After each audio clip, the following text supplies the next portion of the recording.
Retirement के बाद अगली कहानी है मरने की। तो चलो आज रगड़ के मारते हैं, यानी कि डेथ ऑफ अ पार्टनर के बारे में बात करते हैं। डेथ ऑफ अ पार्टनर घंटों का टॉपिक नहीं है, कुछ मिनटों के अंदर इस पूरे के पूरे चैप्टर को चुटकियों में खत्म करते हैं। Hi guys, welcome back to another video of commerce champion. चलिए मारते हैं।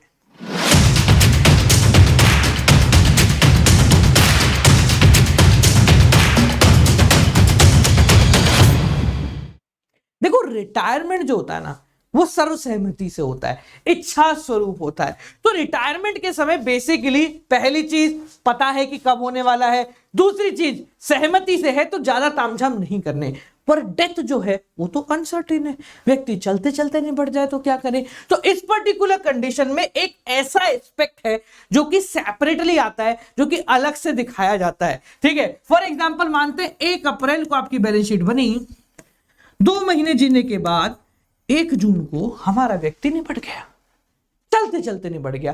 अब क्योंकि वो चलते चलते निपटा है, तो उसने पिछले 2 महीने के अंदर जो भी काम किया होगा या उसकी मौजूदगी में फर्म ने जितना भी प्रॉफिट कमाया होगा,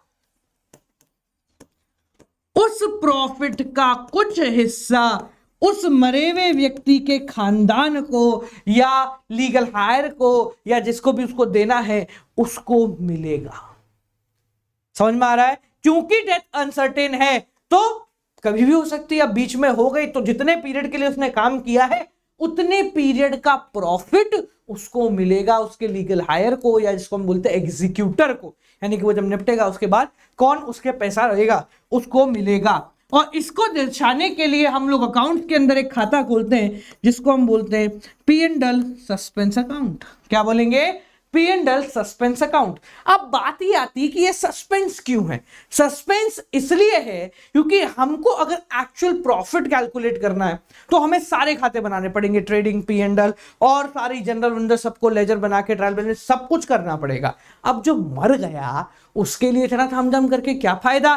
तो इसलिए हम एक एक्सपेक्टेड अमाउंट का प्रॉफिट उसको दे देते हैं, मतलब अंदाजन प्रॉफिट दे देते हैं कि अंदाजन उसको कितना प्रॉफिट मिलने वाला है। अब ये जो अंदाजा है ये 2 तरीके से निकाला जाता है। एक होता है समय के हिसाब से, एक होता है जनाब सेल्स के हिसाब से। किस तरीके से? या तो टाइम के हिसाब से या फिर सेल्स के हिसाब से। दोनों को समझते हैं कि कैसे निकाला जाता है विद अ प्रॉपर एग्जांपल। चलिए, तो फॉर एग्जांपल मानते हैं एबीसी 3 पार्टनर हैं,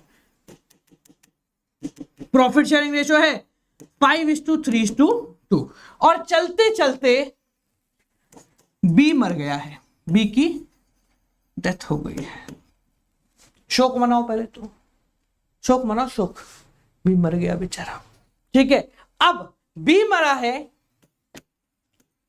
3 months आफ्टर बैलेंस शीट, यानी कि अप्रैल, मई, जून। 1 जुलाई को बी निपट गया हमारा। अब ये बताओ कि बी को कितना प्रॉफिट देंगे। तो यहां पर हम जो सबसे आसान तरीका होता है वो है टाइम के बेसिस पे। टाइम का बेसिस का मतलब पिछले साल कितना प्रॉफिट हुआ था उसके हिसाब से दे दो।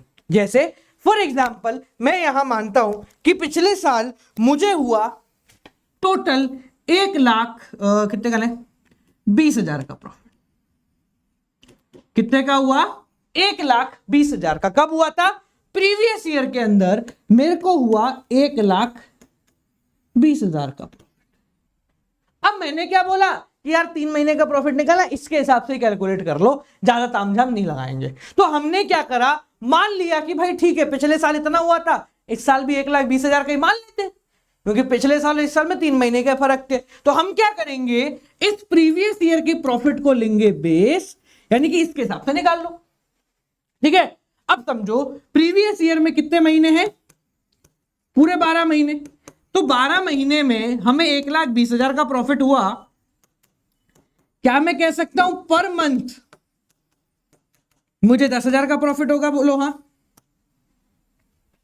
कैसे निकाला? 1,20,000 डिवाइडेड बाय 12। तो मुझे पूरे साल 20 का हुआ, यानी कि पर मंथ कितना हुआ? 10,000 का। अब वो कितने महीने बाद बनाए? 3 महीने का। तो 3 मंथ्स प्रॉफिट कितना हो गया बेटा? 10,000 इंटू 3, यानी कि बोलो हाँ। तो 30,000 रुपए अंदाजन 30,000 रुपए हमारा इन 3 महीने का प्रॉफिट है। अच्छी बात। चलो अब जो मरा है वो उसको प्रॉफिट दे दो भाई। अब देखना सबको नहीं देना है, खैरात थोड़ा फोकट में बांटे जा रहे हो, ये सिर्फ जो व्यक्ति मरा है उसको हम प्रॉफिट दे रहे हैं। तो देखो कैसे देंगे। कौन मरा भाई? बी। तो बी का शेयर कितना है? टोटल प्रॉफिट यानी एक्सपेक्टेड 30,000 का हमें प्रॉफिट हुआ होगा अंदाजन, उसका बी का शेयर कितना है? 3/10। 3/10 कितना हुआ? 9,000। तो आप बी को कितना पैसा देंगे? आप बी को देंगे 9,000 रुपए by the way of expected profit. समझना, रिटायरमेंट और डेथ में यह डिफरेंस है कि रिटायरमेंट जो है वो पहले से डिसाइडेड होता है, दूसरा क्योंकि पहले से डिसाइडेड है तो इन बिटवीन ईयर प्रॉफिट की कहानी नहीं आती है। हम लोग ज्यादातर 1 अप्रैल 2 अप्रैल को कहानी सारी करके निपटा देते हैं, ठीक है। अब जो डेथ है वो अनसर्टेन है, किसी भी तरीके की सारे तामझाम करने की या आपस में बात करने का मौका नहीं मिला है, इसलिए जो बंदा मरा है उसको लास्ट बैलेंस शीट से लेकर इस तक की तारीख का प्रॉफिट मिलेगा एडिशनल। ये एडिशनल है, ध्यान रखना। जो बाकी सारी चीजें मिलती है ना उसके ऊपर से एक चीज और मिल जाएगी, ठीक है। जो देखो जो चीजें रिटायरमेंट में मिलती हैं सेम वही चीजें डेथ में मिलेंगी, फर्क बस एक है। रिटायरमेंट में ना बीच के साल का प्रॉफिट कोई नहीं मिल रहा क्योंकि हम बेसिकली 1 अप्रैल को ही होता है मेजरली, ठीक है। और डेथ में वो एक एक्स्ट्रा प्रॉफिट हमें और मिल जाता है क्योंकि कोई बात हमारे बीच में नहीं हुई है। अब इसको प्रॉफिट को बांटने की एंट्री क्या करोगे? देखो P&L सस्पेंस टू कौन बना भाई? बीज कैपिटल, है ना? समझ में आ गया? आसान है। अब सुनना, हमने यहां पर बेस किसको लिया है? पिछले साल को। हो सकता है कि वो आपको बोले कि भाई पिछले साल को बेस नहीं लेना, पिछले 5 साल के एवरेज को बेस लेना, तो बहुत इजीली आप ले सकते हो, पिछले 5 साल का एवरेज निकाल लो भाई, ठीक है। तो यहां पर हम क्या कर रहे हैं? टाइम के हिसाब से कैलकुलेट कर रहे हैं। तो आपको दे देगा भाई इससे हिसाब से बता दो, तो आपने वो बेस पकड़ा, वो पूरे साल का है तो 12 महीने का, तो पर मंथ कैसे निकाला हमने? ऐसे, ठीक है। अगर इसको एक स्टेप में करना चाहो तो आप वो भी कर सकते हो कि भाई 1,20,000 इंटू 3/12 लो भाई, ऐसे भी हो जाएगा, ठीक है। कि ये पूरे साल का प्रॉफिट है, 3 महीने का निकालना तो 3/12 ऐसे कर लो, 4 महीने का निकालना 4/12, समझ गए। तो ये होता है सेल प्रॉफिट बेसिस। अब समझ रहा, हमें यार एक चीज तो पता है, हर साल प्रॉफिट सेम थोड़ी होता है, प्रॉफिट तो हमारा बढ़ता रहेगा। अब क्योंकि प्रॉफिट बढ़ता रहेगा तो ये प्रॉफिट में जो हिस्सेदारी है वो भी बढ़ानी पड़ेगी ना भैया।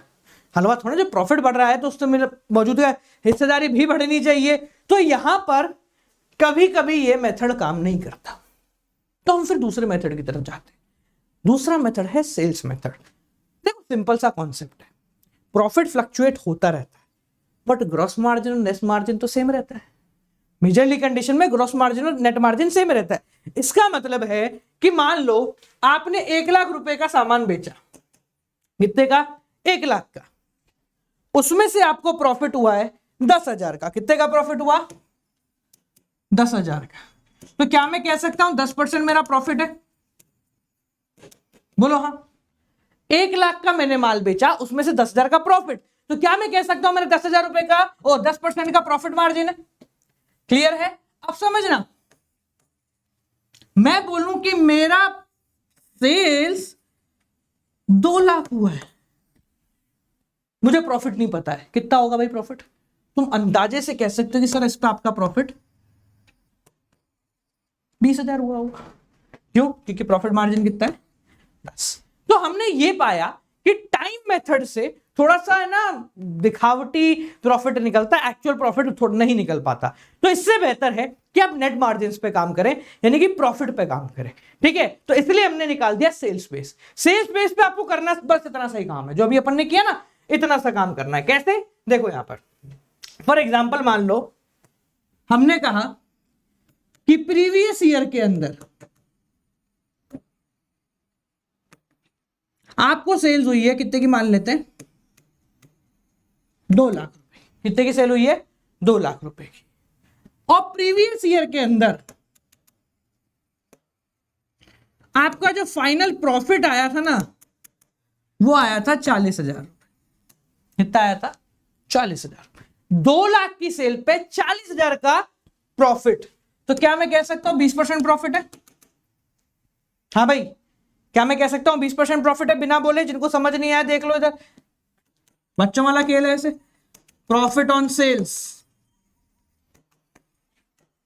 40,000 बटा 2 लाख इंटू 100, ये परसेंटेज निकालने का मेथड है, प्रॉफिट अपॉन सेल्स इन्वेंटरी, ठीक है। वरना आप नॉर्मल भी कॉमन सेंस के थ्रू कर सकते हो कि 2 लाख का 20% होता है 40,000 रुपए, ठीक है। तो आप समझना, आपको क्वेश्चन में दे रखा है प्रीवियस ईयर का प्रॉफिट इतना है, प्रीवियस ईयर की सेल इतनी है, पार्टनर 3 महीने बाद मर गया। सेम क्वेश्चन लेते हैं, एबीसी 532, बी डेथ हो गया 3 महीने के बाद, आपको निकालना है भाई बी को कितना प्रॉफिट मिलेगा। क्वेश्चन में क्या गिवन है कि भैया इन 3 महीने हमारी सेल्स हुई है कितने की मान लें, नहीं है तो हाँ कितने की मान लें, चलो 50,000 की, कितनी 50,000। अब आप कैलकुलेट कर सकते हो प्रॉफिट कितना होगा, बोलो हाँ एवरीवन, आप कैलकुलेट कर सकते हो प्रॉफिट कितना होगा बहुत आराम से। भाई जितने की भी सेल है आपका 20% मार्जिन है, तो भैया अगर आपकी इस 3 महीने के अंदर 50,000 की सेल हुई है तो आपका प्रॉफिट मार्जिन कितना होगा, इतना होगा, क्या बोलो हाँ एवरीवन, ये हो गया मार्जिन, बोलो हाँ। ये 1 महीने का नहीं है, ये ध्यान रखना, ये सेल्स पे, और सेल्स हमारी 3 महीने की है, तो 3 महीने का मेरा सेल्स पे प्रॉफिट कितना है 10,000 रुपए। अब भाई मरा कौन है बी, तो बी को दे दो 10,000 का 3/10, एंट्री वही P&L सस्पेंस टू बी।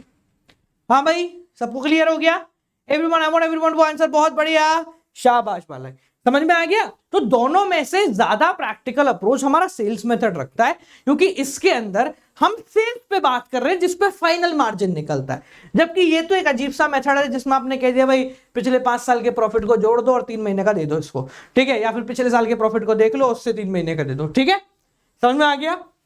तो ये है प्रॉफिट डिफरेंशिएशन। अब मेरी बात को समझना, अब एक ऐसी चीज समझाने वाला हूं जो कि चैप्टर को समाप्त कर देगा आपके लिए।